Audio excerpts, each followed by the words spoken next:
Okay, so welcome everyone. Try and get this. Welcome to officially to the session. So good, some good sharing there. Well done everyone for.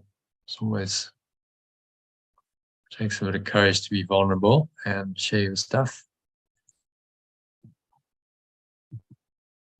So we're going to go into the email, have a look at our quote, and that'll lead us nicely into today's lesson, which we'll discuss and meditate on. So I'll just share my screen with you.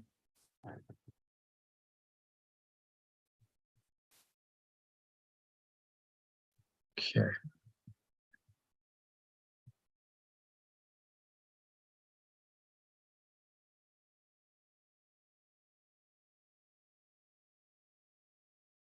Okay, no problem. If you need to drop off the call, do that.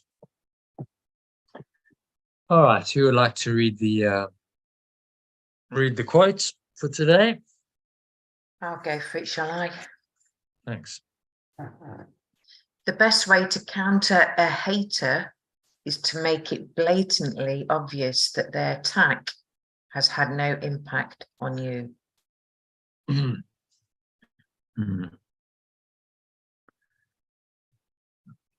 So this is a quote by American author and entrepreneur Timothy Ferriss. You might have heard of him. He wrote the 4-Hour Work Week. But interesting, I saw a social media post. Well, no, that was a blog post or something from someone who was talking about his assistant, and apparently his assistant had a total burnout. The guy works 4 hours. His assistant was overworked totally. Eventually had to quit because he just couldn't sustain it. So the 4-hour work week certainly wasn't happening for his assistant. He was doing 60 hours straight for a few hours sleep type of thing. So it just shows you. And underneath the impression, the 4-hour work week, there's a different reality. So, but what he's saying here is true. It gives you a great strategy for dealing with anyone who's attacking you. It's likely to make them even angrier because they want you to react and play their game on the level of form, perception, and interpersonal conflict, what Yeshua refers to as the battleground. They want you to go down to that level. They want you to fight. And you go, well, actually, this doesn't affect me at all. That's not something they're going to enjoy at all. So when you're able to let go of your own negative emotional reactions to them, and therefore you don't react to whatever they say or do, you're rising above the battleground and perceiving the situation from this higher observer perspective of the Holy Spirit or remembrance of love. This means you're far more powerful than anyone attacking you. So you've just gone to another level. And you will be able to deal with the situation appropriately on the level of form. So people say, well, what should I do? Someone's attacking me verbally, maybe even physically. How will the Holy Spirit help me? Surely I need the ego. And the answer is no, you don't, because the Holy Spirit, in this calm, peaceful state, can give you the guidance, as to what to do. So there's a beautiful example of this. Siddhartha Gautama, better known as the Buddha, handled the verbal abuse of an old man who deliberately tried to provoke him to anger by insulting him. So this guy comes in and he's like, right, I'm gonna see if I can get under the skin of this so-called enlightened person, enlightened man. And so he rants away. He's just abusing all, the worst insults possible. And eventually he kind of runs out of steam a bit. He pauses for breath. And then the Buddha just asks him a question. He says, old man, if a person gives a gift to someone else and the person to whom they're giving it doesn't accept it, whose gift is it then? A really good question. So the old man has to interrupt his pattern. The Buddha's just skillfully interrupted the pattern. Thought about it for a while, and he could only answer, well, it must still be the givers. And then Siddhartha smiles and says, well, in the same way, I do not accept the gift of your abuse, so it is still yours. And he just, effectively turned the tables on the guy. And the guy's like, whoa, okay, that's such a turnaround. That's a great sentence. That's a great sentence to keep, isn't it? I do not accept the gift of your abuse, so it is. Isn't that lovely? Yeah. So there's a little reinterpretation and something you can say. If someone is verbally abusing you, you can say, you could ask, you could do the same thing. Well, if a gift, so what the Buddha did was he interrupted his pattern. He asked him a question that seemed to be like not related. He's like, the old man has to think about it and go, well, I guess it would still be the giver's gift. And he says, yes. And then he relates it to the situation in the same way. I do not accept the gift of your abuse, so it is still yours. Lovely turnaround. There's no anger. Buddha wasn't angry. He wasn't resentful. He was just saying, no, that's, it's still your stuff. You're just projecting it onto me. So actually own it, and pointing that out to him in a very clear, firm way. So he wasn't being a doormat. He was just saying, no, it's, I don't accept this. It's yours.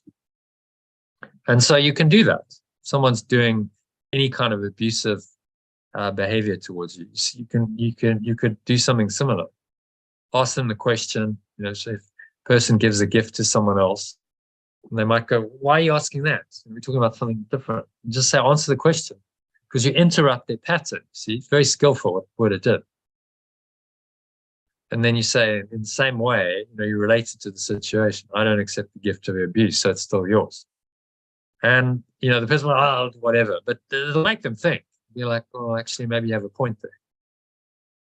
So in this instance, the old man was so impressed by the wisdom that he said, well, teach me how you did that. And then he became a disciple. The Buddha just taught him. He said, okay, well, I'll teach you. And then he taught him vipassana, a meditation technique to allow him to develop the composure. It's that calmness, that coolness under a threat, seeming provocation, that is the product of mind training. So the Buddha could only do that because he trained his mind to be unshakable, no matter what, through hours and hours of spiritual practice, meditation. So he didn't have any resentment. He just took him on. He said, okay, well, it was all part of the learning. You needed to come here and give me the abuse. I needed to give you the lesson. Then you become my student. It's all part of the plan. There's no resentment at what you said, because it wasn't really you saying it. It's just your ego. It's not really you. So that's a great story from the life of the Buddha. And then, in Yeshua's case, an even more extreme example of being unshakable in the face of attack is the crucifixion. And that's really what the crucifixion was about. Was to show us that even in this extreme temptation to react in the ego, to get angry, to get upset, maybe to feel unfairly treated, to feel victimized, then he just said, "Forgive them, Father, for they know not what they do." Famous, possibly some of his most famous immortalized words. In that extreme situation, still being able to see the higher truth, that they know not what they do, and Father is a reference to God, source. The source, forgive them if they know not what they do. In truth, the source doesn't need to forgive them because they never did it. But remember, he's speaking to an audience. This was kind of his final teaching. There's people who are there, who are listening, and he knew it would be recorded. So he has to phrase it in a way that's meaningful for not just the people who were there, but everyone afterwards who's read the scripture and has hopefully learned from it. And so the ego might say, well, what happens if someone's physically attacking you? Well, even in that instance, and you had to defend yourself physically, you could still do it in a completely calm state. So watch this clip from the final fight scene. We'll watch this on Saturday. What if you don't have Neo skill to defend yourself? Because I don't have Neo skill to defend myself like that, like he does. No, okay, but it's just an example. You would be guided. the Holy Spirit will give you the guidance. But really, what I wanted to show here is look at his awareness. He doesn't even have to look at him. He's so in his higher awareness that the anger and the attack is not meaningful to him. It's not threatening. He's actually completely calm and peaceful, and that's really what the lesson is. I watched it 3 times this morning. Did you? Because it was just amazing, because I knew I was in a funk myself, and I kept thinking to myself, and I'll watch a clip again. And it's all to do with that love. It's all to do of our concept of what we believe love is. So he's just gone into, this is when he's woken up. He's resurrected. He's gone in completely into his higher awareness. He sees the matrix for what it is. He's seen the code. And now the seeming threat of this agent, who before was so threatening it could, take his life, is now not even a threat. He's just like, well, whatever. It's a symbol that, actually at the highest level, the ego has no power over the spirit, and the spirit is invulnerable. And then he dives into it. After this fight scene, he dives into the code and he just implodes Smith. It's just like the whole ego construct's just exploded by this higher self. So really a lovely scene, showing the power of the transcendent spirit to overcome whatever attacks the ego can throw at you.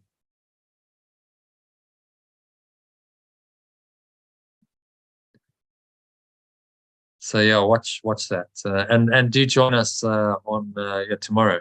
We're going to watch the Matrix second part of it, which includes the scene from I think we'll start at.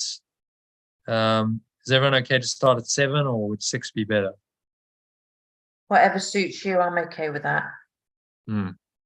And thank you for that. That's really made me write a note down of to be in that state of being calm, relaxed, peaceful, loving, and joyful, and then you are in high awareness. Yeah. And in that awareness, like whatever you need to do, you'll do. If you needed to physically defend yourself or take an action, you would. But it's coming from that awareness.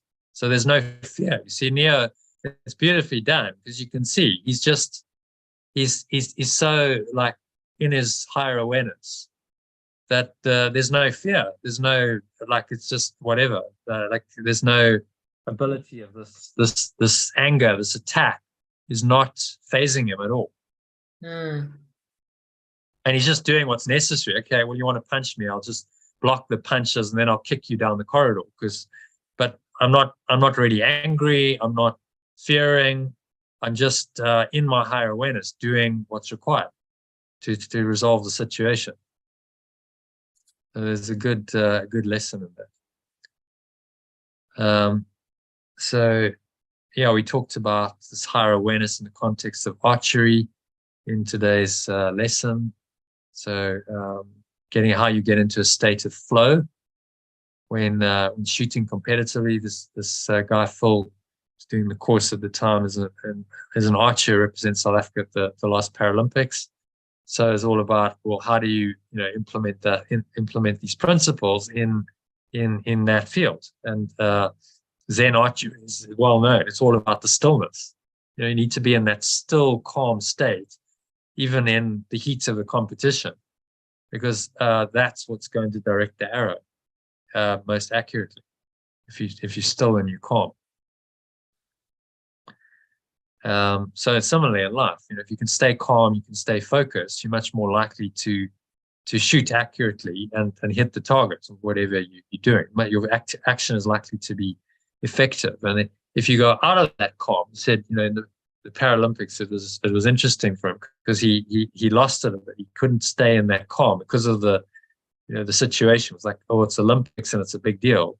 And he said, the ego got to me and I couldn't shoot like I'd normally do because of the anxiety, the performance anxiety. So he went out of the zone. So he talked about shifting from being outcome oriented, focusing on the result, to being process oriented, focusing on the quality of his experience while competing. And, as a result, enjoying the process a lot more. And it's also experiencing far better results because of that. So, this is how flow works. The more you get into process, the less outcome orientation, the higher quality of the results. It's like paradoxical. So by not desiring the outcome and the result, you find that you get a better outcome and result. That's the law of flow. But you have to let go of desire for outcome. Now, I experienced this very powerfully, and I had one really kind of out of body zone, completely in the zone experience. When it was about 6 months into my professional career, and I managed to just let go of all the fear around performance, which had haunted me the whole day. I just went in, like a blank, empty state of mind, and the performance was extraordinary. I was amazed at what could come through me, but it was a sense of I wasn't really doing it. It was happening to me and through me rather than me playing. So there was a sense of another self almost, and I was just witnessing it. I was watching it all. It was a very strange experience, which subsequent, now I've done more spiritual work and reading, I understand. It was like I just went into the pure witness, the observer, which was observing it. It was happening through me, but I was disconnected from my ego at that point. And it felt very liberating, very light, very free. It just happened through me. So that's what can happen if we step out the way in every field, whether it's sports, physical activity, it's your work, it's your business, relationships, and so on. In every field, this flow can come in and help you. So what is the principles of flow, and hopefully that will help you to become more flowing yourself, because it's all about letting go of the attachment to outcomes. That's key. That's why Yeshua says over and over, you must let go of the ego's purpose and the meaning it's given to everything. And the outcomes you want, the expectations you have, the desires, because that gives it the meaning that it has for you, and that locks you into the ego when you do that. So that's something you can watch, a good recording. And then there's another one on, we discussed the matrix, both from the perspective of Neo's journey, from a sleep but seeking man to awaken avatar, as an example of the hero's journey, and also from the point of view of the metaphysical critique the movie is making on society and world. So some interesting stuff there. And we'll do more of this on tomorrow when we watch the second half of the movie. But if you haven't watched these two videos yet, I have posted them before. Do yourself a favor and watch them before you come and watch the movie, because you'll see more in the movie because of that. Okay, and there's the recording, The Matrix Decoded, so you can listen to that if you want. It's also on the Telegram group. Okay, so that leads us into today's lesson. So my attack thoughts are attacking my invulnerability. So who would like to read the first paragraph?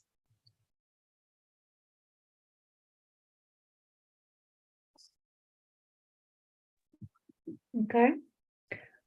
My attack thoughts are attacking my invulnerability. It is surely obvious that if you can be attacked, you are not invulnerable. You perceive attack as a real threat. That is because you believe that you can really attack. And what would have effects through you must also have effects on you. It's this flow that will ultimately save you, but you are misusing it now. You must therefore learn how it can be used for your own best interest rather than against them. Okay, thoughts on that? Nope, absolutely no thoughts. Okay. Mm. Does it resonate? Do you understand it? Yeah, it's my attack thoughts that are attacking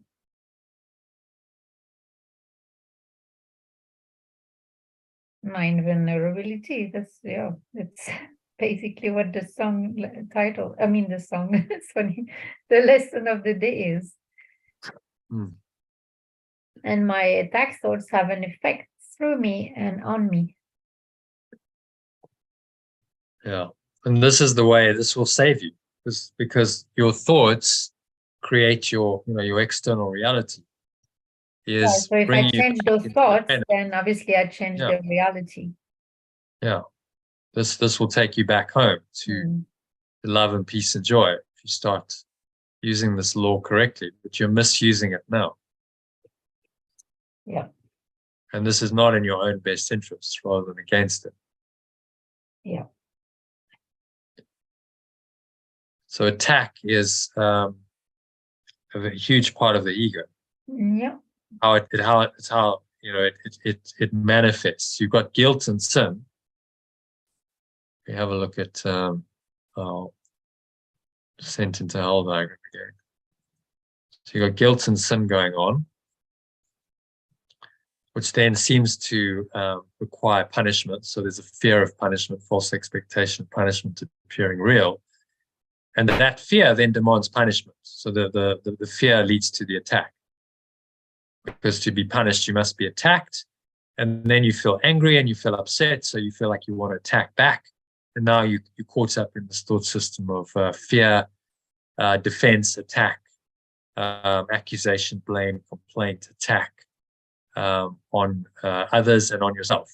And the world seems to be populated by this ABC of the ego: accusation, blame, and complaint.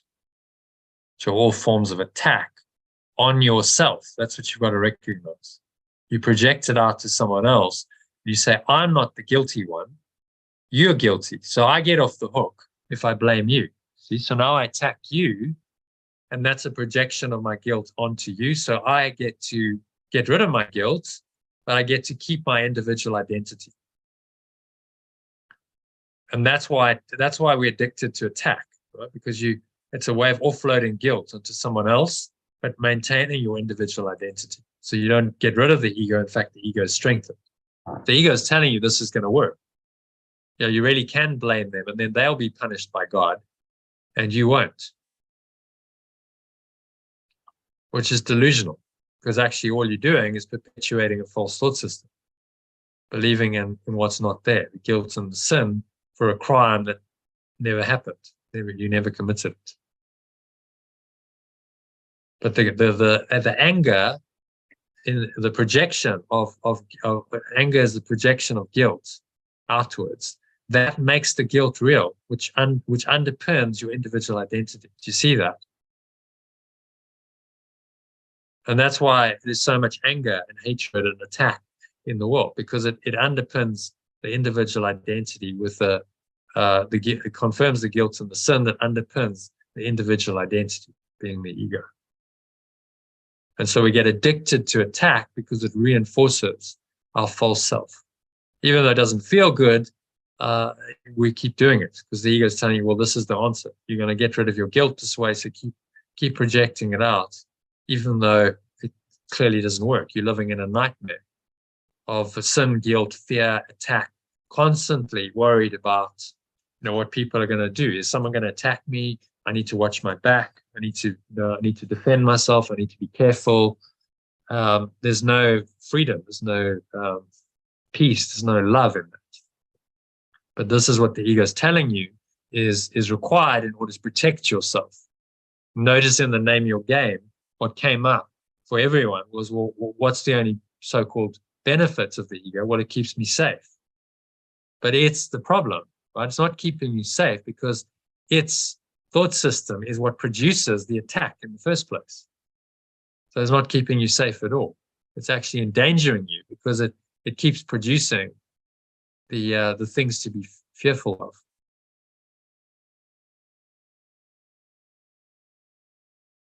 Okay, does that make sense? Conceptually, understand the metaphysics of how guilt, sin, the separation, then the individual identity, then guilt, sin, then fear, then attack thoughts are kind of the manifestation of all of it. So they sit at the top of the ego's pile of rubbish, or the iceberg, if you want to look at it that way. So you see the attack, that's like 10% of it. But underneath that, under the surface, in the subconscious, lies all of this stuff going on. And so he's saying if you can let go of attack thoughts, then you are undermining this whole program, and you're gonna undo the guilt and the sin and the fear that underlie the attack thoughts. So what about the sadness? Okay.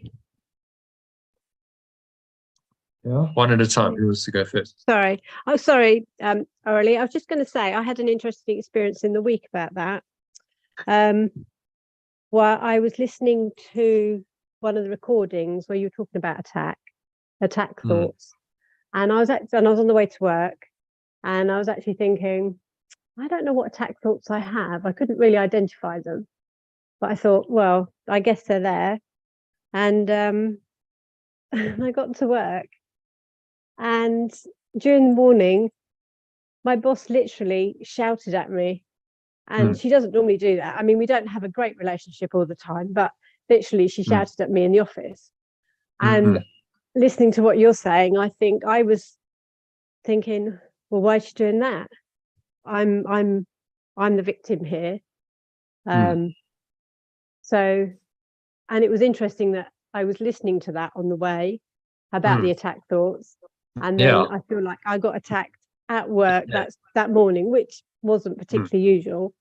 And literally I had to take myself out of the situation into another office and calm down and get back into a state of, I am love. And interestingly, when I went back into the office, she apologized. But yeah, I felt like I was a victim in that circumstance. Yeah. So then, isn't that perfect lesson? You said, well, I don't really know what my attack thoughts are. And then you go to work and then boom. So they're there. Yeah. That's you see the beauty of the world. If you interpret it correctly, the world is a mirror that shows you.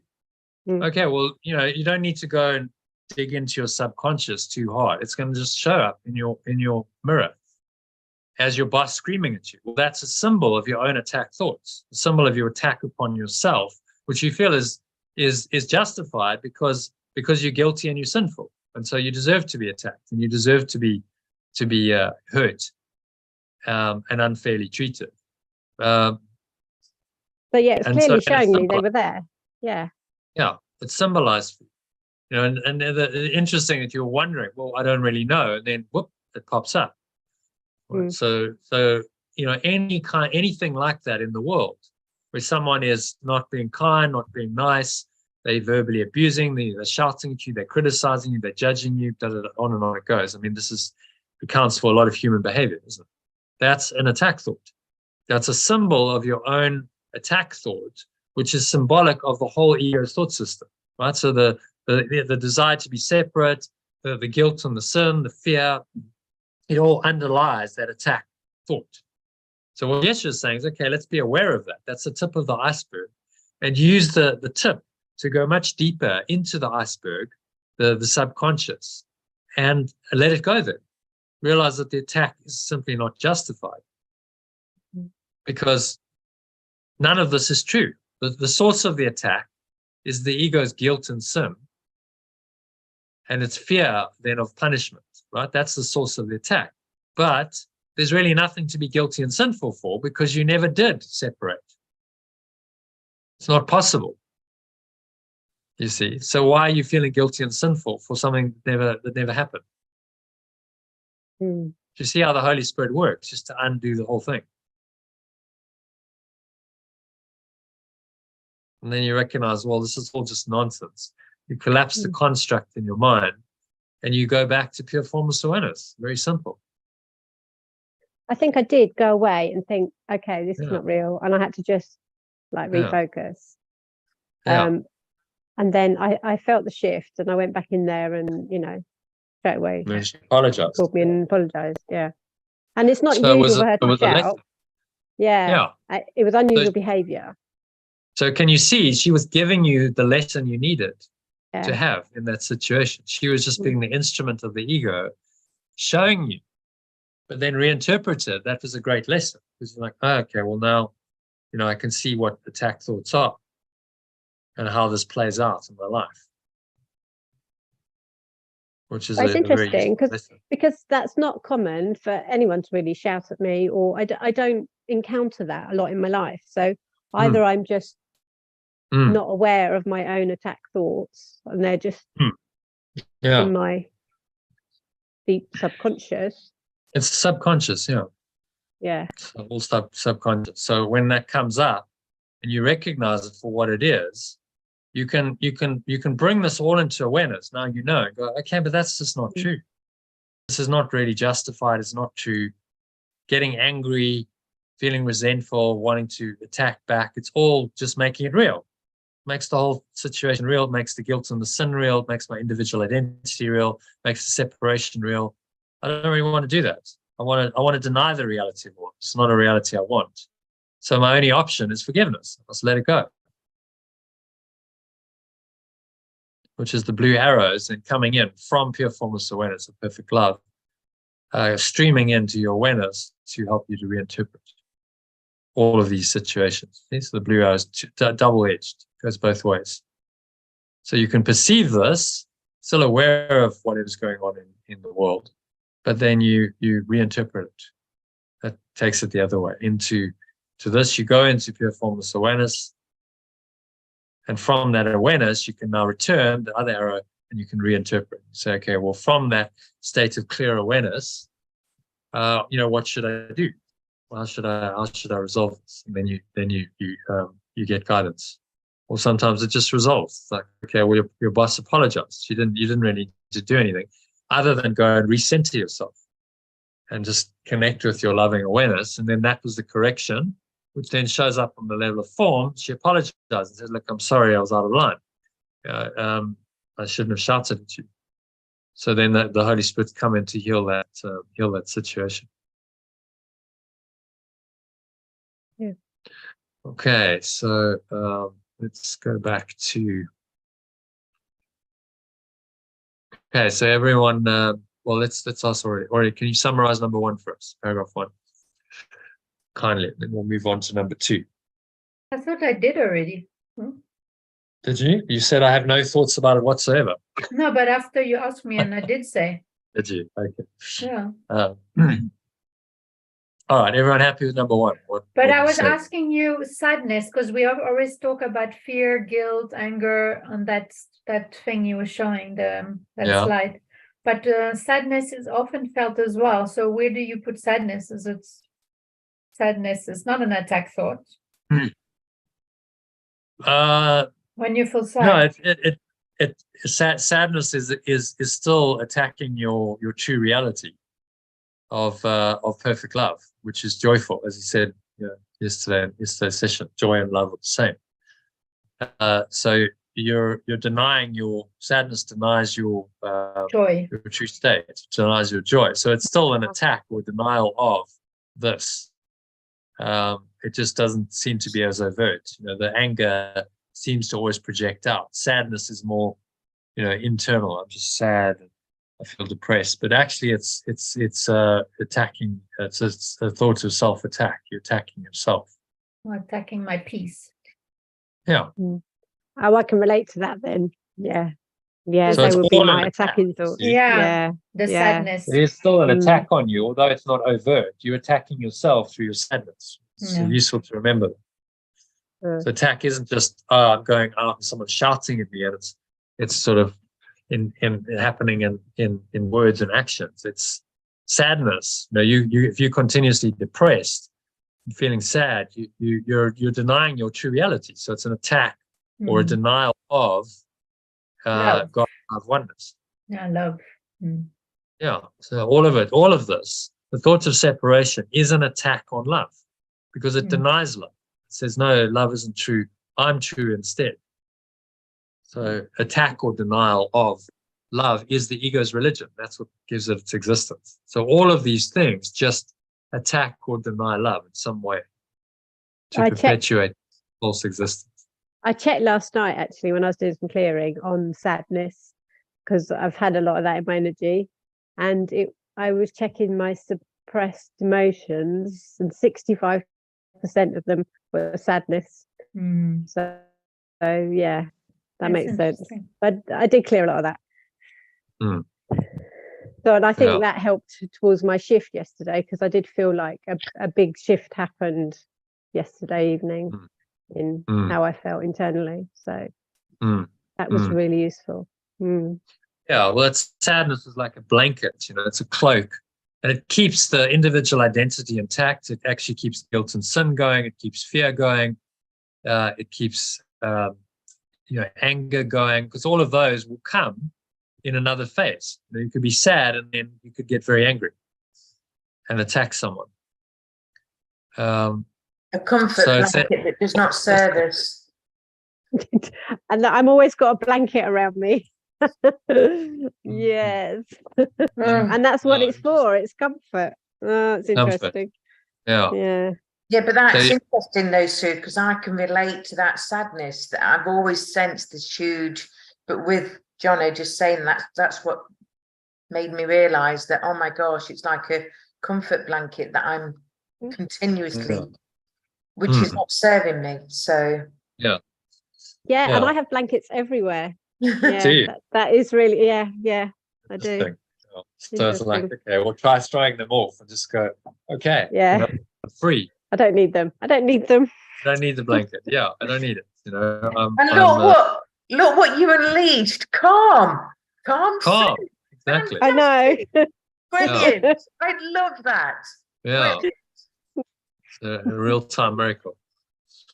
So it's all an attack. He's saying anything in the ego's thought system is an attack on love. It's an attack thought. But he's focusing in on particularly on attack thoughts projected in this one. So projected, and something or someone in the world is then going to attack you.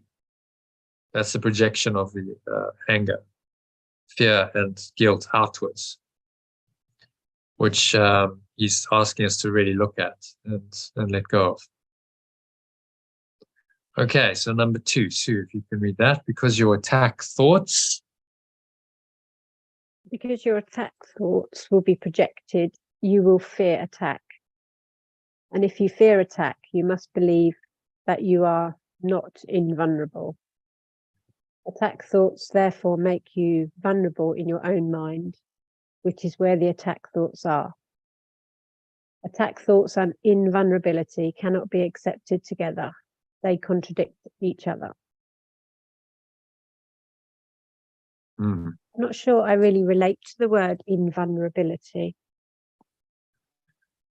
Okay. Does that just mean that you are strong in mind? Invulnerable means you're in. This is a good demonstration of it. That's why I showed the video, the image. If you go up here, look at Neo's face.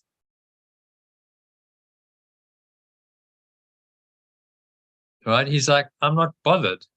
I'm invulnerable. I'm just like, I'm actually peaceful. I'm calm in the face of this attack. You're trying to kill me, and I'm not bothered. It's not a problem. I'm glad you said that, Sue, because I'm not familiar with that word as such.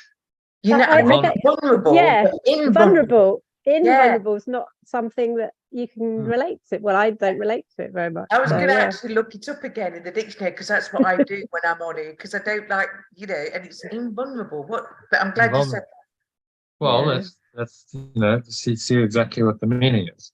It's opposite of vulnerable. Vulnerable means you can be hurt, you can be threatened, you're weak.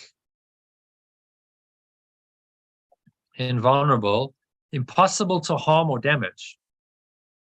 Oh, I like that. That's strong, isn't it? Yeah. Yeah. Impossible to harm or damage. Through. Yeah, nothing can get through. Yeah. So in your true self, your higher awareness, it cannot be harmed or damaged, no matter what the ego does, because it's invulnerable, it's immortal, it's eternal, it doesn't change. So for all of the ego's crazy dream, which we can, we've experienced and we've seen it in human history over and over, these crazy mind patterns, the truth is still the truth, and it's still invulnerable, and it cannot be harmed or damaged. Otherwise, it would cease to be. It would be like the ego would have the power to somehow do away with the truth, but it doesn't. So it can attack as much as it likes, and you're not bothered. It's like, well, whatever. Doesn't because my true self is not affected by any of this. That again was the message of the crucifixion. Okay, so kill my body, take away my personal identity, humiliate me, flog me, kill my body, but my true self, my spirit, is invulnerable to all of us. It is not affected. That's the message of the crucifixion. I feel there's a fine line there, because that sounds to me a little bit like you'd have to put your shields up. And I also feel that I'm very good at putting my shields up, but that is stopping me from feeling how I really feel. So that's where I feel there's a fine line to invulnerable. But I don't know if that's a good thing or not, because I'm very good at just like, no, don't want to go there. But I suppose that's avoidance. So it's drawing that line between the two. Do you see what I mean?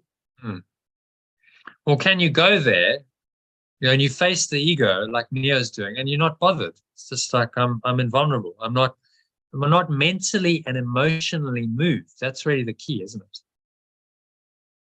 I might do what I need to do on the level of form, but mentally and emotionally, I'm unshakable. Okay, unshakable. Yeah, that's the state we're trying to get into. Yeah, rather than what I tend to do is just go, no, I'm not seeing this. So I'm avoiding it. Yeah. So you avoid, you withdraw, you repress it. So you're not really dealing with it. It's more like, okay, just shut that away. I won't really look at it. But this is like different. Okay, so I'm in my invulnerable self. Nothing can affect me. No problem. I'll face the ego. I'll face the big bad, attack thoughts, whatever, and I can be completely calm and not moved by it. So someone could be, as the Buddha, in this example I gave earlier, being verbally abused, and he's just not phased at all. It's not a problem, because there's no personal investment in him. So who are you attacking? If someone's attacking you, who they're really attacking? If the true self is invulnerable, they can only attack the ego. Ego attacks ego, but none of it's real. So if you don't identify with any of that, then why are you feeling threatened? You just recognize it's not real. And the true self in you remains invulnerable. Yeah, so it feels like the true self is invulnerable and the ego would go into avoidance. Yeah. Okay. As a defensive mechanism, see? Yeah. Now you're defending because you're like, actually, I do feel vulnerable, but that's the way I deal with it. That's my defense. But if you're truly invulnerable, you don't need to defend because there's no threat. You don't perceive a threat. Yeah, so it's high level. I mean, if you get to this level, you're enlightened. It's like nothing can affect you or touch you. But that's the standard. It's just saying, well, that's what can be. So keep training. When these attack thoughts come up, keep letting them go and restoring your mind to this place of higher awareness, just peace, no matter what. And ultimately, in the perfectly enlightened state, which has been demonstrated here by Neo, he's not bothered. The attack is no longer a problem. What was 10 minutes earlier, he has to fight him on the platform, you remember. It's like a life or death struggle. And it's taking like everything he's got just to survive. And now he's transcended that, and it's just not even a problem, because he's in a totally different state of awareness. And the ego can't understand it. Smith's like, what's just happened? I don't get this. This shouldn't be happening, you know. But because he's transcended the matrix. He's transcended the thought system, the separate self that governs the whole thing. So he can see through the whole thing. He sees the whole illusion. He sees the code, and he can go into the code and he can explode it. So he goes into Smith, and he just, and it's a great symbol of, you know, the spirit just undoing the ego. So if I think back to that situation where my boss shouted at me when I went to the office, if I had been in my true self, I could have had my invulnerability cloak on, as opposed to my ego, where I actually felt really vulnerable when she shouted at me, because I was in a bit of a state of shock and didn't quite know what was happening. But yeah, if I'd have been in my true self state, then you could have maybe dealt with it differently. Right? Just like you look at, I wouldn't have been affected. Yeah, I'll give you an example. So again, this is real life example. The guy at the Vipassana retreat, he was the sort of live-in facilitator guy. A young guy in his 20s, sort of ponytail, a bit kind of alternative, you know, that kind of vibe. And so he'd done many retreats. He'd decided he was going to do this with his life. He wants to be, for now anyway, be a facilitator. His dad wasn't quite in agreement, you know, with his life choices. So he said, you know, my dad would get angry, and before it would be like I would just freak out and I'd really go into fear and I'd feel that emotion. He said all of the Vipassana, because he was able to just watch his emotion, he said his dad was ranting away and, you know, saying something and getting angry. And he said he just looked at him. He just looked at him in this higher way, like, okay, like he said, all I did was observe emotion, because that's what you do in Vipassana, right? Observe emotion. So observe the sensation in the body. That's how you observe the emotion. So he dropped into observing the sensation, which is observing the emotion and not reacting, just observing it. And he sits there, his dad's doing this in this non-reactive state. And then he said eventually, after a few minutes, his dad calmed down. It's like, okay, it all started to subside down. And he said, actually, we managed to have a reasonable conversation after that, because I didn't react. So he stayed in his invulnerable self there, just in the witness, in the awareness. It's able to just observe, okay, you know, the body doing its thing, chemicals going on, there's a sensation, but the awareness that is beyond that remains invulnerable. That awareness is not affected. So that rooted him into his higher awareness. And then he didn't say anything. He just looked at him like in this aware, peaceful state. And it's very difficult to get angry with someone if they're not responding and they're just sitting in that higher awareness. I actually do remember that happening with my ex-husband, while we were kind of in the middle of the split. And there was a lot of anger around. And I remember we went out for a walk. Where we lived, there was lots of fields around. So we went out for a walk, and to try and talk things through. And he got really irate, really, really angry. And he was shouting. And I was just in this really calm state. Nice. I just felt like I was the observer of what was going on. And then he just stopped because he couldn't, I wasn't responding. It was like he was really venting. And and he just stopped because there was nothing for him to react to. And I didn't take it personally or anything like that. I just felt really calm in myself. So and I felt like I was observing the situation. So that's an example of the invulnerable self. You were just you feel weren't that. mentally and emotionally affected. There was no sense of threat, even though he's screaming at you. all this abuse, you're not taking it on board. You're not perceiving it from the fearful self anymore. It's just the higher self.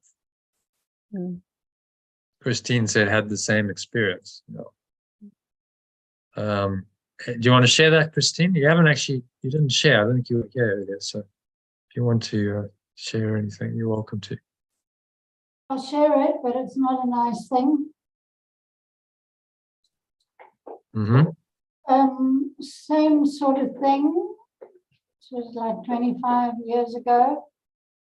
And my husband and I were at each other tooth and nail. And I was going to St. James Church for counseling to try and help myself deal with a very violent and aggressive man. And I remember them saying to me, he doesn't realize what he's doing. Forgive him because he knows not what he's doing. And then at home here, actually in this room, he was very angry at me. He was going on and on. Just like that, you feel very vulnerable. But I remembered that statement and I just saw his arm coming up to clap me. And in that moment, I said, forgive him because he knows not what he's doing. And it was almost like I was thinking, you can hurt my body, but you can't hurt my soul. Yeah. And his arm literally stopped. Yeah. Interesting. So you didn't even have to defend yourself. Because in the scene, maybe we should watch it. It's a great scene. He just stops the bullet.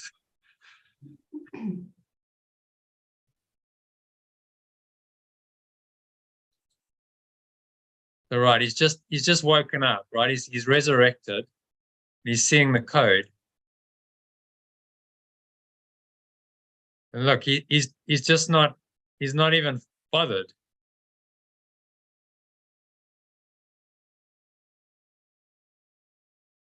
So he just does, from his higher self, just does what he needs to do.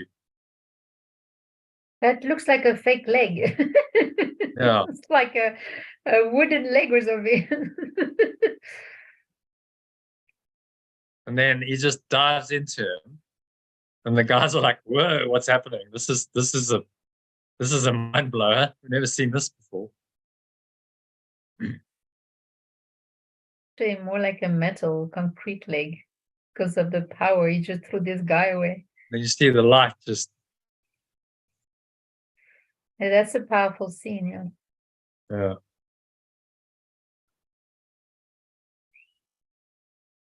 And look, he's in his higher awareness. He's like, and he looks at them and is like, okay, we run away. Now they're running from him. So, and just before that, he stopped the bullets. It's like they can't hurt him anymore. He's in his invulnerable self. Exactly what you described there, Christine. Yes, and that's exactly how I felt. And he couldn't attack you because you went into the invulnerable self in that moment. And then it just collapses the energy. It was quite special. So that was a miracle. It shows you if you go into your invulnerable self, then you will be protected. He couldn't hurt you because you were in your invulnerable self. And you remembered the truth in that moment. And so this is what this teaching is saying. It's saying to us, just trust, your invulnerable self, and you will be guided.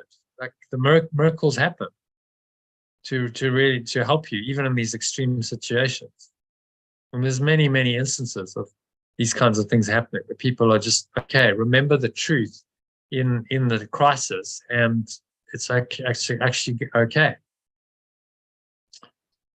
So you don't need the ego. The ego's fight or flight response mode was designed precisely for those situations, but actually you don't need that. You just need the spirit in those situations. It's a much more effective way of dealing with it.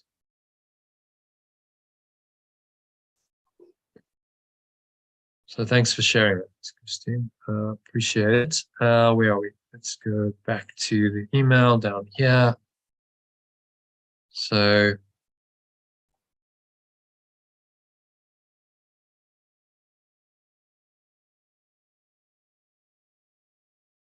we've done number 2, because your attack thoughts will be projected. You will fear attack.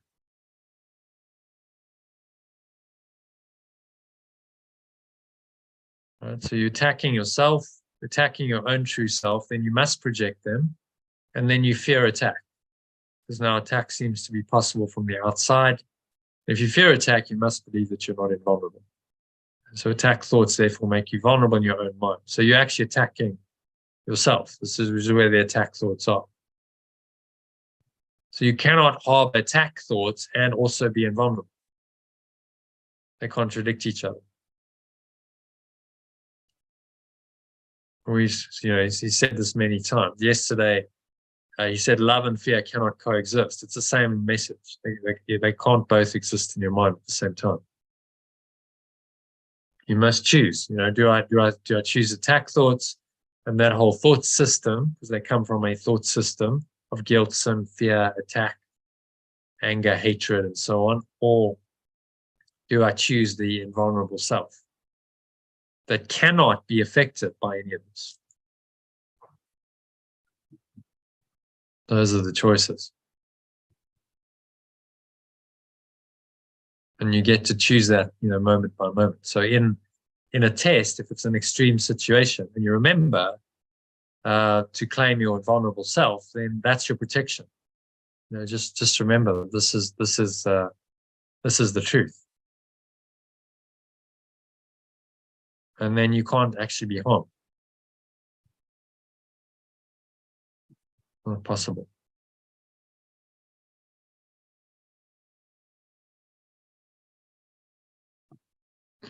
Okay, so number 2. Anyone want to summarize? Who read it? So, Sue, do you want to summarize that? What's number 2? Summary of that. Your own words. So if you fear the attack, that's what you'll project out.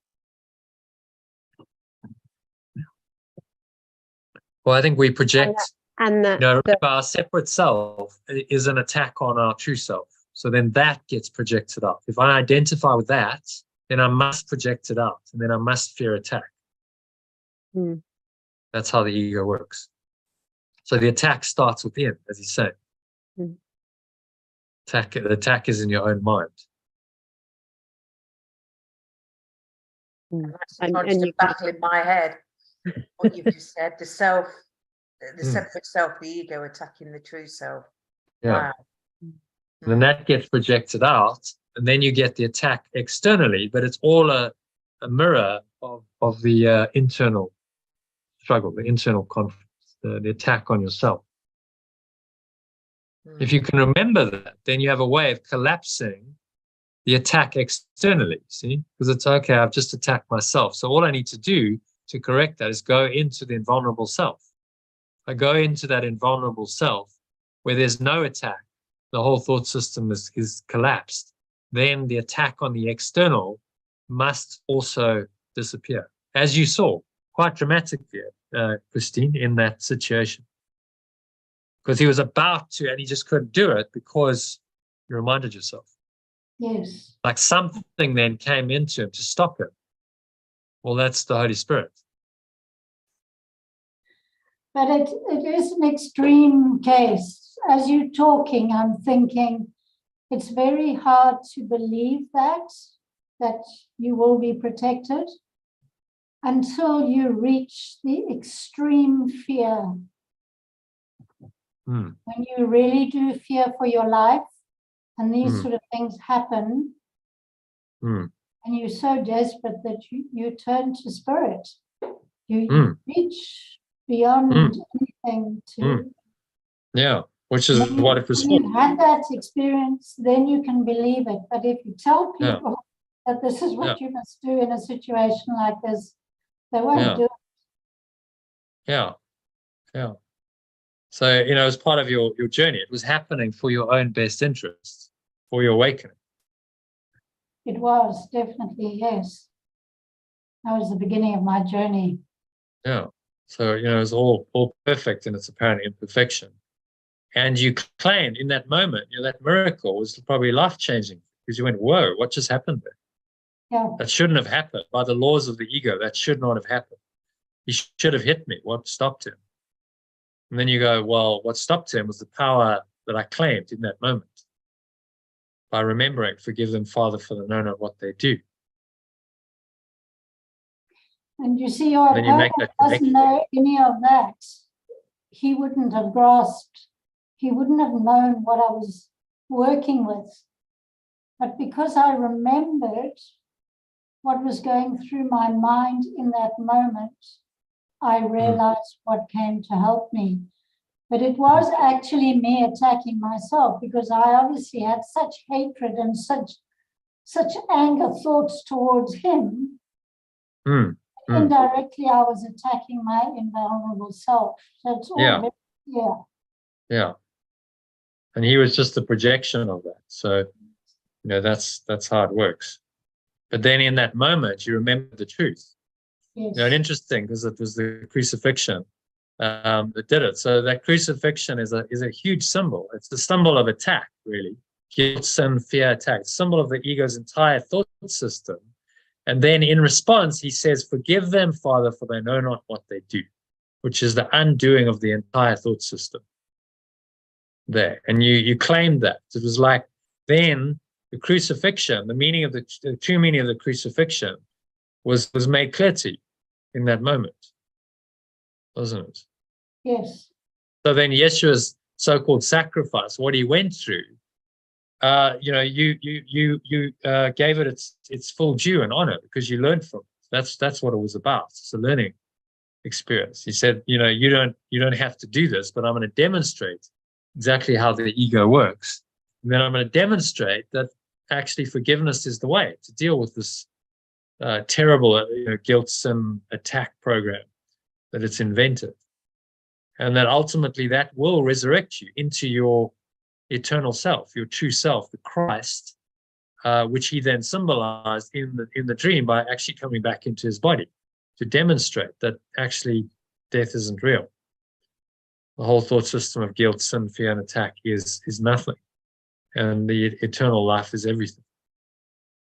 And so in that moment, you claimed, it was like you tapped into that whole frequency that he created. And that's it. That's what came in and changed it. Yes. Very strong. And that's always, you know, that's available to all of us. That power that Yeshua stood for is available to you in every situation. If you claim it, if you can remember.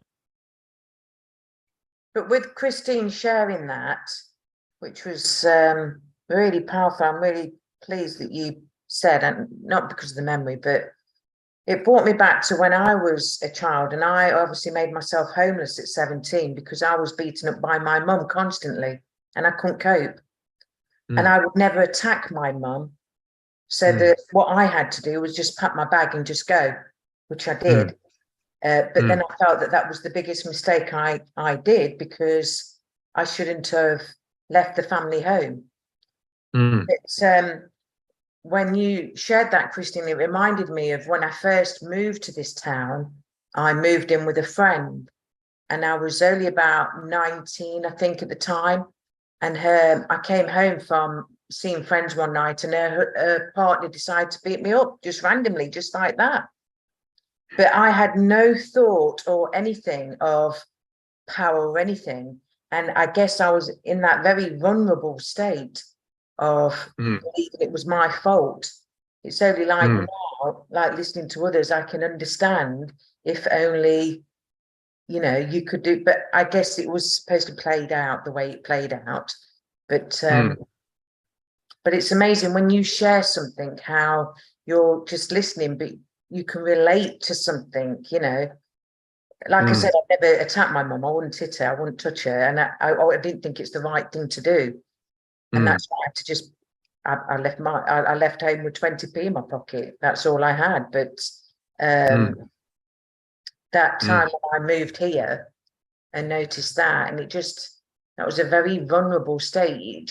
Everything just seems to click, or you seem to understand things at a different level when you really open it up this way. It's really, I never understood anything really, and it's only like when you say, when we're actually talking and you can share this stuff that's within you.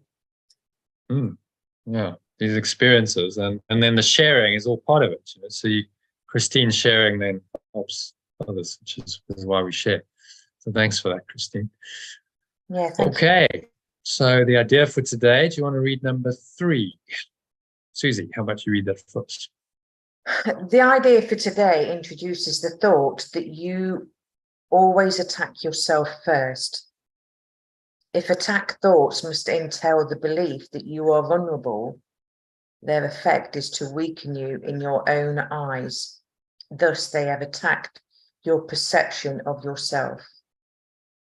And because you believe in them, you can no longer believe in yourself.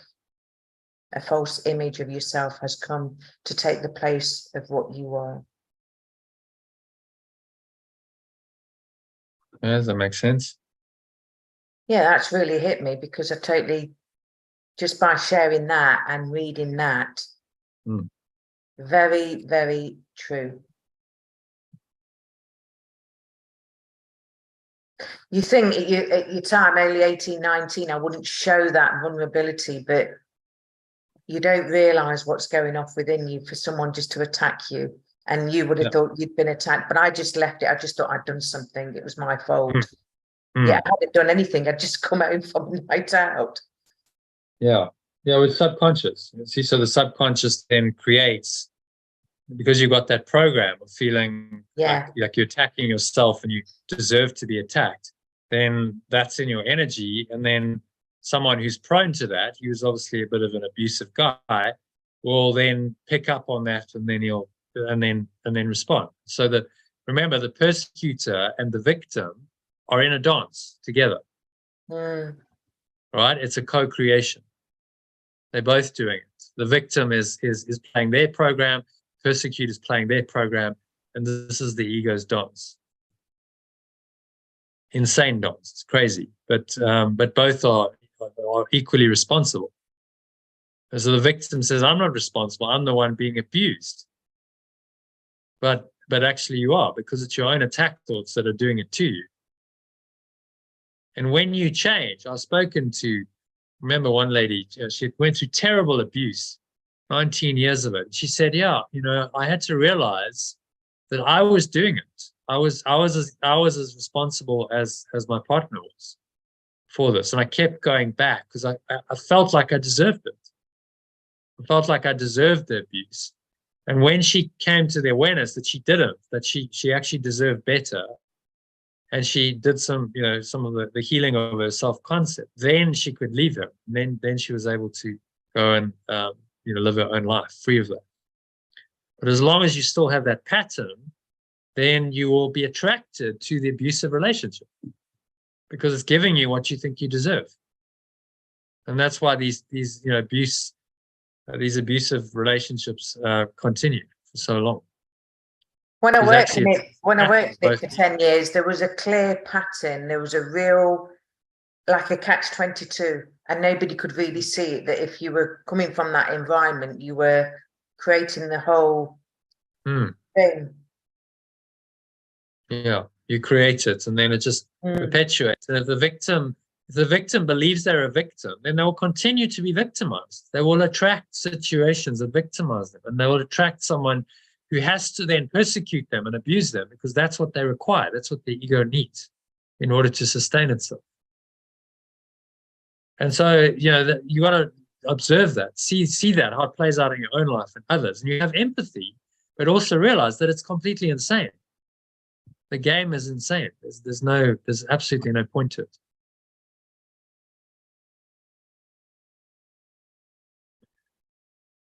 Okay, so number 3, do you want to summarize that, Susie? What's being said there? I can't get away with saying, Johnna, you do such a good No, you did that last. No. Well, it is all about attacking. It's to understand that all attack thoughts, everything is about attacking yourself, regardless of what you're thinking or whatever. Any attack, it just means that you're attacking yourself. And that bit about the false image of yourself, I've had a real false image of myself as a child, so I can see why a lot of things play out in my, but towards myself, I think I've been always good at blaming myself as well, but remember blaming yourself and blaming others is exactly the same. Yeah, it's just a defense of the ego. I think I realized that last night when you said something about deprive others, and it really upset me to think, gosh, what my husband and my lads seen about me, because you don't see everything about yourself, you know. And then I could have easily gone down the thing that what they're still doing with me because of it, you know, the ego wanted to play with the bananas, and I was like, oh, stop this shit, man, you know. But it's just, and you can really go into that sub story, can't you? And you just really have to kick your own butt and let yourself know, come on. And I wouldn't have done it any other way, though. I've only just realised this. So yeah. Amazing what stories we tell ourselves, all these porcupines about ourselves. The whole thing's a fiction. You see, it's a lie based on a false self-image. Your false self-image has attacked your true self, and that's the source of the attack. Self-attack, then it gets projected out, and now you experience the attack in the seeming external world. But it's all about your own self-attack. Once you realize this, you can be free. It's so liberating. Okay, I'm just doing it to myself. It's like Yeshua saying to us, okay, stop doing it then. You know, you're hurting yourself. Stop doing it. You don't need to carry on in this insane pattern. Easier said than done, but you know, the recognition that you're doing it to yourself is really important. Okay. And it keeps happening until you realize that, won't it? Yeah, it only happens when you see it and you recognize and you're willing to accept it. You know, a lot of people, if you want to be a victim, you say, no, I don't believe that. I can't believe this. I didn't do it. They did it to me. I'm being unfairly treated. You know, you'll see anyone who's really in a victim state, they have huge resistance to the idea that they're responsible. That actually they're responsible for their situation. That, you know, they're not actually the victim of it. They've created it. They want to believe that someone else has done it to them.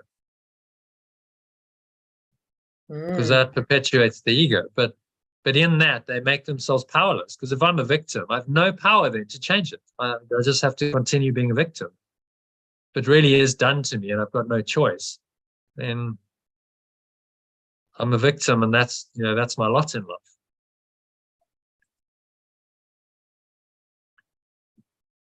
Elaine said, thank you, Christine. Too, as a teenager, was beaten up by my father regularly, witnessing violence in my childhood. My father beat my mother.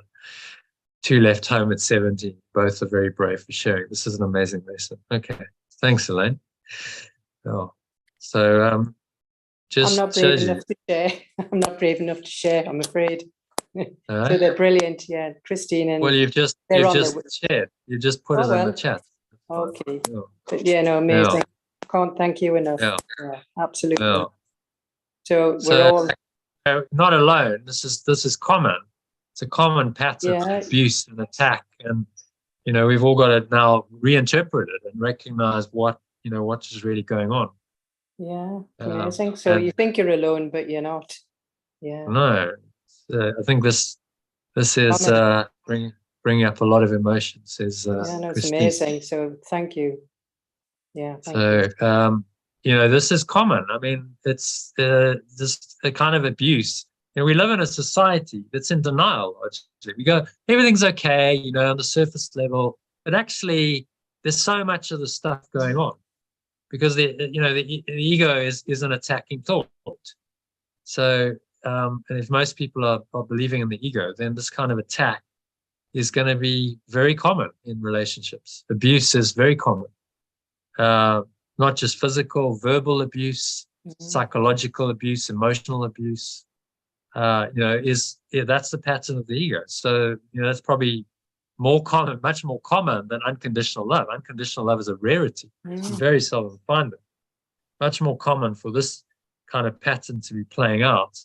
But at least we can see it and go, okay, well, thank you, Yeshua, for showing us what it is, showing us our shadow and helping us release it. Okay, it's my own self-attack that is causing this, right? I decided I didn't want to be loved. Decided I wanted a separate identity. I decided to deny, my true identity of love, and then this is the consequence. I must then project it out, and I must perceive it in a world outside of me, and I must create all these fearful situations where I'll be attacked by others, because that's what that belief system demands. Does everyone see that? Yeah. And then you're just like, okay, the ego's done. Why would I choose that? Why would I choose that? It's just so awful. I've experienced it. It's not a happy reality. It's really painful, fearful.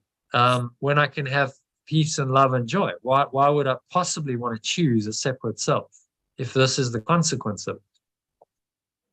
And the answer is you wouldn't, which is exactly why he's teaching us. He's saying, well, you just make the choice to be done with it. Let it go and abide in your true invulnerable self. It's way beyond attack and fear and hatred and all of these patterns that the ego is obsessed with. And then you just rest in that, and then you'll have loving relationships, and the abusive ones will just fade away. You're like, I'm done with that. I don't need to do that anymore. Thing is, I've been with mine for 30 years and got two great lads, but this image still interferes with the whole of what I have, still trying to get at me somewhere. And it's like, now the kids can do their own thing, and you've stopped doing what you used to do. And it's that time spent with your own self and your own thoughts that kind of attack you in that way, And I know when I had counselling years, when obviously I've got two young kids, and somebody had said, oh, she wants to talk, and I thought, oh, I better not say no, they might take my kids off me, because you just have all this fear. Then I did see a counsellor, and they were saying that I don't know, it's gone now. I was in my train of thought, but it's gone. I don't know what I was trying to say there, but it's, yeah. Well, maybe it just disappeared. Yeah, it has disappeared. It's like, maybe as soon as it come in, it's just gone. So I'm just going to set that it's not meant to be. It is. Yeah. Okay. Well, it's gone. It's fine. Okay, so then just number 4. Then we'll go into some practice. Who would like to read number 4? Sally's back. Sally, will you read it for us? Practice with today's idea will help you understand that vulnerability or invulnerability is the result of your own thoughts. Nothing except your thoughts can attack you. Nothing except your thoughts can make you think you are vulnerable. And nothing except your thoughts can prove to you this is not so. Quite a statement, huh? It's like, wow. So it doesn't matter what's happening externally. Someone can be verbally, physically attacking you, but he's still saying nothing except your thoughts can actually attack you. Yeah. If you can remember that in temptation, then there's the answer to the situation. As you just demonstrated, thanks for sharing that, Christine, because in the moment you were being physically attacked, you remembered. And nothing except my thoughts can do that to me by remembering, forgive them, Father, for they know what they do. And then, boom, it stopped. Instantly. There's an instant correction. So that's the power we have in any situation, to just change our thoughts, and it changes everything. Nothing except your thoughts can prove to you this is not so. So hence the mind training. You're saying, okay, we've got to work you through thoughts, because this is the problem. Train your mind to think differently. Yeah, when I came on the call and I was listening to the discussion, I thought, oh, this is why I was able to come back on the call. This is interesting. Yeah, and very interesting. We abuse ourselves. Self-abuse, isn't it? Mm. Yeah, so all attack is self-attack. You know, we're actually attacking ourselves, but when it seems to be projected out, and it seems to happen through others. You know, so-called loving relationships, which is why you have the belief, like, you know, those who love me hurt me. Because so often the abuse happens in the special relationship where it's supposed to be love, and then actually you get the hatred and the attack. So it was never really love. That's the truth of it. It's just being revealed that that was never love. You thought it was, masqueraded as love, but love there's only one kind of love, and that's unconditional love. Everything else is not love. It's actually fear and hatred in disguise. But if someone is attacking you, then you say all attack is self-attack. But if it's someone attacking you because they want to attack themselves, like isn't it depending on the perception or perspective? Like if it's someone else attacking you. Well, there's not really anyone else. That's the whole point. No, but like Buddha, for example, I'm thinking it makes me think of the example with Buddha where this man was attacking him verbally. Yeah, but he didn't perceive it as an attack. So he transformed it by not perceiving it as an attack. He didn't feel attacked. He was in his invulnerable self. And then so it didn't come from him. That's what I'm saying. It doesn't always come from you. That's what I'm saying. Because what he recognized, the Buddha would have been aware that this is the false self. This is the ego. Yeah. But he disidentified himself from the ego. So he doesn't relate to it anymore.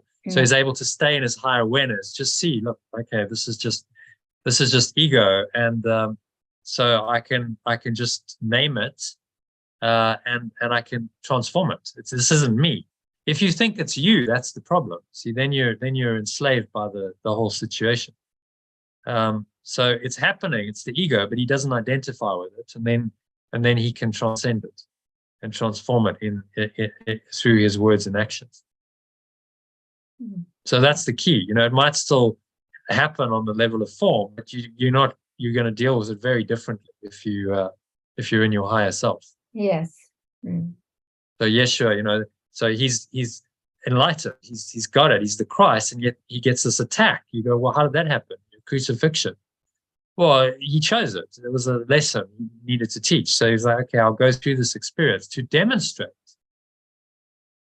you know, this teaching that actually in the most extreme situation, you can still forgive and let go of the attack that is so intrinsic, inherent in the human experience. Crucifixion, attack, death, suffering. This is inherent in our human experience. So he gives the master teaching, actually does it. You know, the crucifixion is like the symbol of attack and death. And then says, but it can be transcended. And this is how. Forgive them, Father, for they don't know what they do. And then he resurrects. So he shows, look, actually this had no power over the attack. The attack and the entire thought system that tried to kill him was of no effect. That was what the resurrection demonstrated.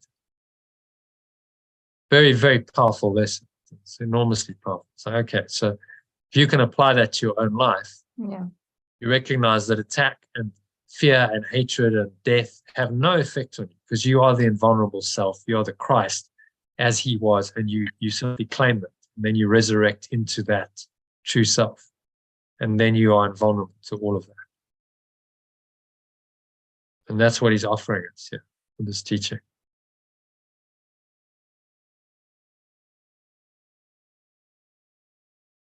Okay, so Sally, you summarize number 4 for us, and then looks like we're going to the practice, do a meditation.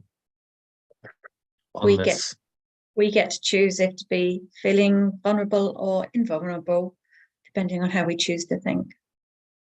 Only our thoughts can attack us. Yeah, and that's hard. It's a struggle to remember when the attack seems to be physical or verbal, coming from outside of you, but he's asking us to remember that, because that's the correction. Okay, I'm actually doing it to myself. It's just my thoughts that are doing it to me. And then if I respond in a fearful, angry way to someone, I'm making those thoughts real, and I'm making the attack real. Whereas if I let it go and I say, no, the attack isn't real, then I'm undoing the ego's program and freeing my mind into the true awareness. So it's really simple. You see, it's so clear, so simple, such a simple, direct teaching, but you have to remember to do it in the moment. That's the key. So it requires a lot of vigilance, a lot of awareness. Because in the moment, you're prone to forget and just go into the default mode of the ego, respond from that.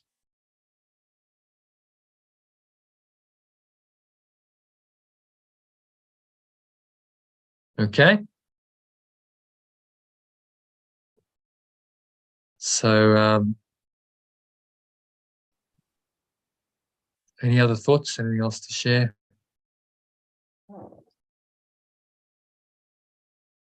I'll share a story actually, because it just come to me.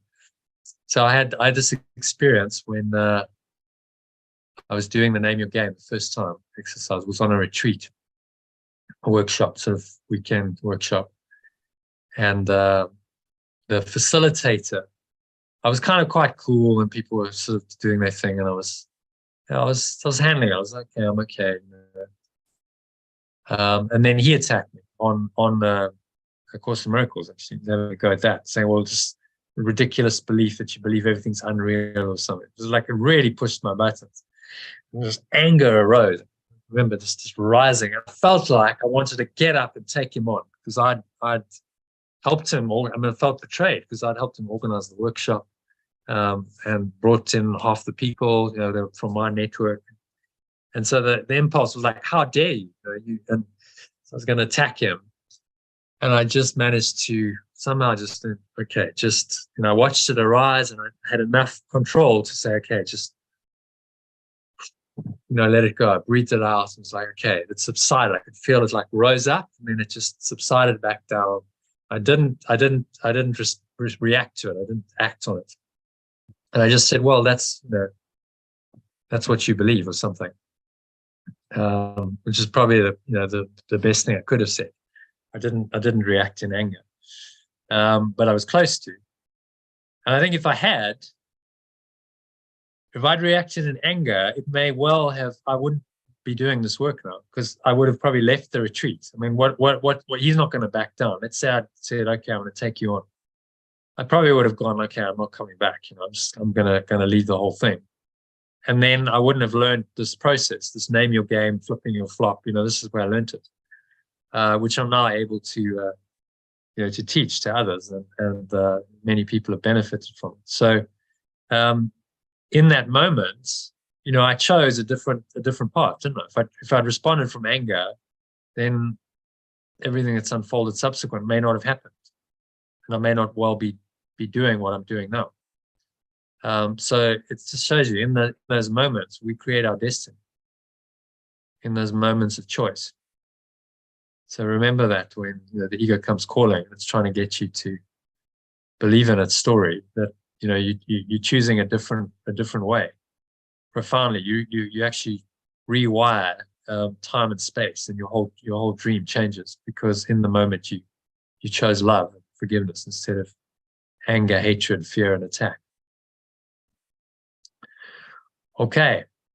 So any other questions, comments, anything else to share? Otherwise, I think let's do a meditation on this. Everyone up for that? Yeah. Okay. Yeah.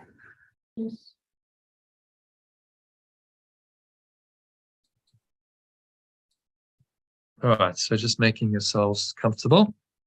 Putting yourself on mute. So sitting comfortably, feet shoulder width apart, back straight. Cup your hands in your lap. Close your eyes. Start off with a nice deep breath in through the nose. So breathing in, clench the sphincter muscle, lock the energy in. Draw the energy up the spine into your heart center. and all the way up into the crown of your head. It's pausing at the top of the inhale. So it's a maximal inhale breath. Now just scan your mind and review the unresolved questions in your mind whose outcomes are causing you concern. So I know some of you have some stuff coming up. So obviously that would be something to look at. And that concern may take the form of depression, worry, anxiety, anger, sense of imposition, fear, foreboding, or just preoccupation. Any problem as yet unsettled tends to occur to you in your thoughts during the day as a suitable subject. So just breathe into that. Just going to pick one issue for this practice period and then name the situation. So I'm concerned about whatever it is. Name it in your mind. Now go over every possible outcome that has occurred to you in that connection, which has caused you concern. Referring to each one quite specifically. So say, I'm afraid something will happen. Afraid this will happen. I'm afraid that will happen. Breathe in again to top yourself up. Here, just staying in this higher awareness, spacious awareness.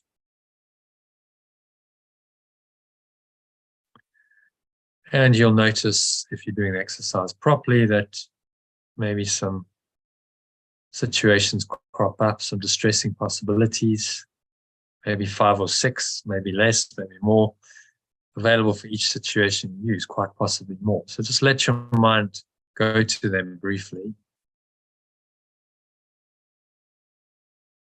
So list the anticipated outcomes for each situation.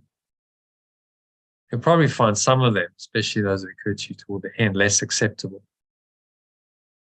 But just explore them, so something that's unacceptable that you don't want, will go there. So, okay, well, yeah, I'm afraid that will happen. And observe the thoughts and the emotion, observe the fear. Breathe into it again, just to create some space, some awareness.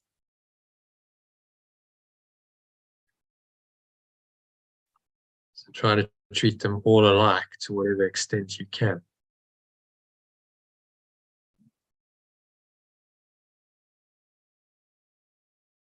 After you've named each outcome which you're afraid, tell yourself, that thought is an attack upon myself.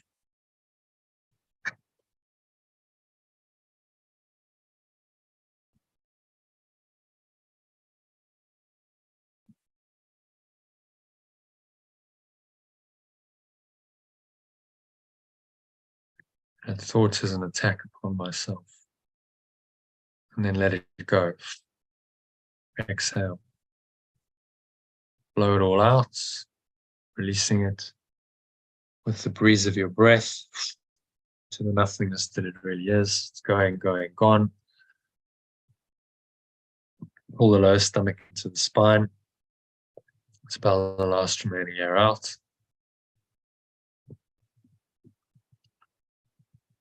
And just rest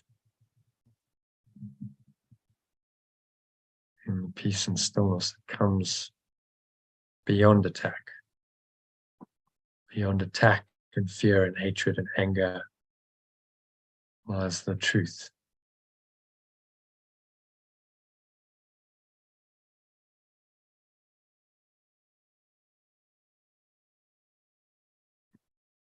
Who and what you really are.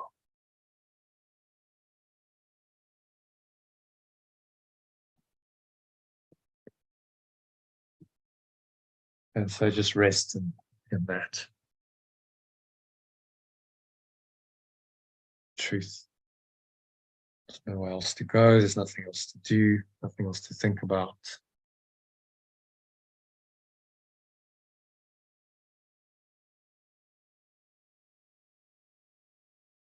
Just breathe, relax, be still. Surrender into the self, true self, that is invulnerable, that is beyond attack, is not affected by attack thoughts, fear, guilt, sin underlying it at all. It simply is.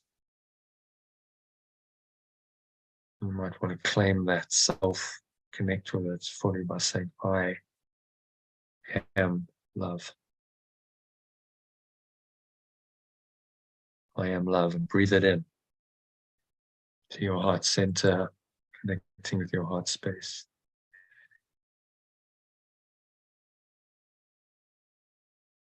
I am love.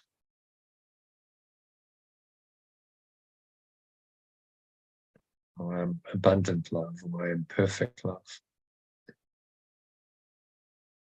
And feel the invulnerability of this loving presence. It is above the battleground, as Yeshua says. I is above the battleground.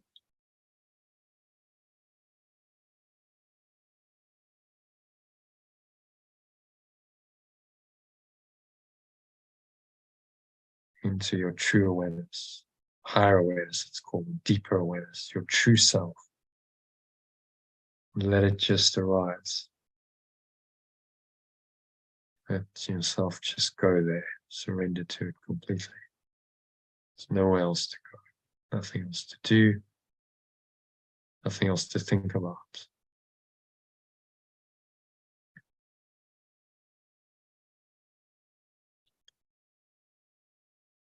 Just breathe, relax, be still. Surrender into the stillness.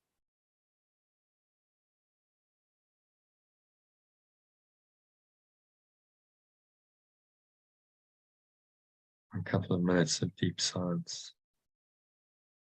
Just be the love that you are. I want to drop into it, saying, I am love to yourself or aloud. And just let that statement take you there into your heart, feel it in your heart.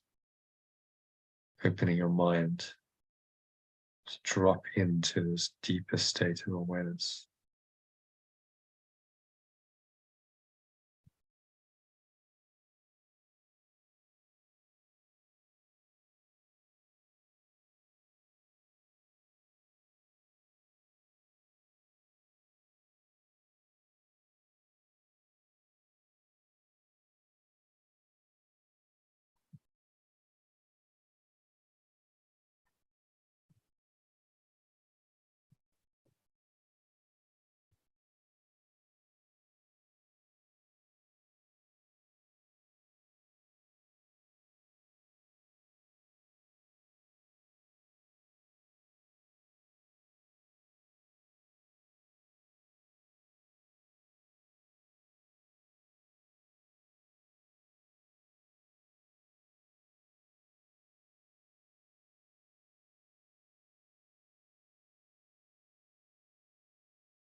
So just gently coming back, this deep state of awareness. You don't really leave it, it's still there. You just bring some attention into the body and the senses, breath, and the world. And on the count of 3, you're going to open your eyes. So breathing in, 1, just noticing how the stomach rises and chest rises, and subtle flow of air in through the nostrils. Just pausing at the top of the inhale.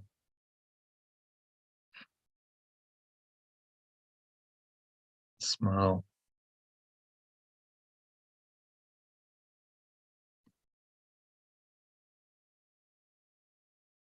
Just observing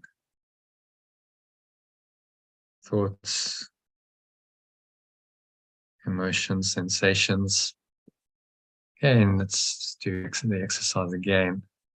Choose something else, any kind of outcome, unresolved questions, outcomes are causing concern, any kind of fear, anger, depression, worry, and so on.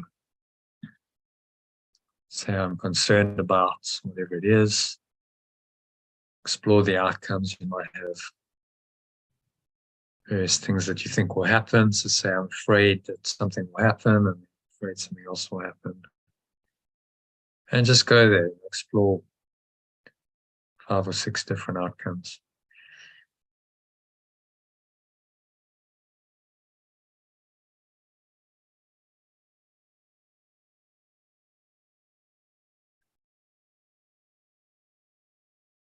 And as you name them, some of them might seem more ludicrous, more distressing.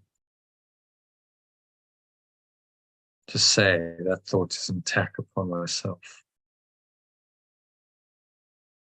That thought is an attack upon myself after each one. So you're just naming what these thoughts are. Right? It's all about self-attack.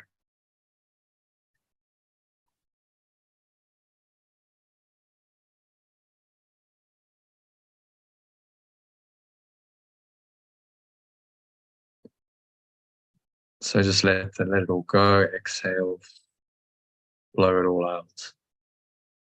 The breeze of your breath to nothingness that it really is. A dark cloud leaving you, gone. Pull the lower stomach into the spine. Pull the last remaining air out.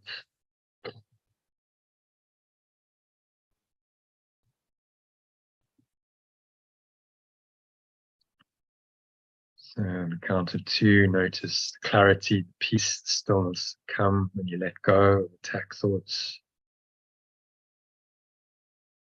Just experience that for a few moments. Notice the weight of your body pressing down into the chair. Notice your feet touching the ground.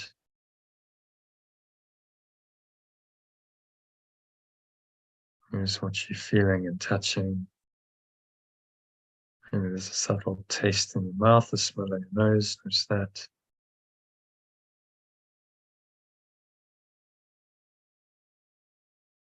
Notice what you're hearing in the surrounding environment. But just noticing all these things from this very still, calm and surrendered state of mind. There's nowhere else to go, nothing else to do, nothing else to think about. Just stay in this state. Your invulnerable self. Say it one more time, I am love. And you inhale that, you breathe it into every pore, every cell of your body, every part of your mind, every fiber of your being is rooted in this loving awareness. Claim it now. I am love.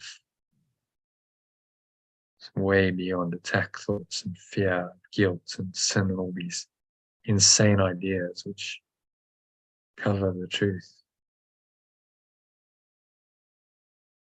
I am love.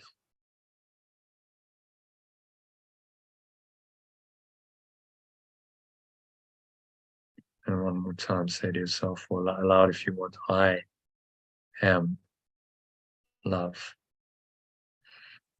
Breathe that in, anchor it in. So set the intention to stay here for the rest of the afternoon and evening until our next session if you're joining. And to top you up, you can practice this lesson again using any of the recordings I've sent you. There's a 4-minute one, giving you instructions to do in under a minute in your Telegram and email messages. Just keep practicing to keep you in this state of loving awareness and out of the ego. So it is. So it is said, so it is done. Now you're going to open your eyes. Just take a minute to look around. Just observing everything from this invulnerable state. Notice objects in the room around you. If any thoughts come up related to those objects, anything unpleasant, just remind yourself that thought is an attack upon myself. And conclude the exercise by saying that my attacked thoughts are attacking my vulnerability. But I can choose peace instead of this. And then go forth into your afternoon and evening and choose peace and let go of any attack thoughts that come in using the lesson. So that brings us to the end of the meditation and this afternoon's session. So I'll see you all this evening. I hope at 6 o'clock for a session, a couple of hours, starting exactly 2 hours. To read the text, which is section 1 of chapter 5, called The Invitation to the Holy Spirit, which is 7 paragraphs, so intermediate, it's not that long. So yeah, hopefully see you then. And thanks everyone for that sharing. I thought it was a really good session, lots of healing through it. So, well done for sharing and being vulnerable. And keep letting go of those attack thoughts. Thank you, Jono. Yeah, thank you very much, everybody. Thank you. Thanks, everyone. Thank you. Yeah. Namaste. Namaste. See you in a couple of hours. Bye. Bye. Bye. Bye.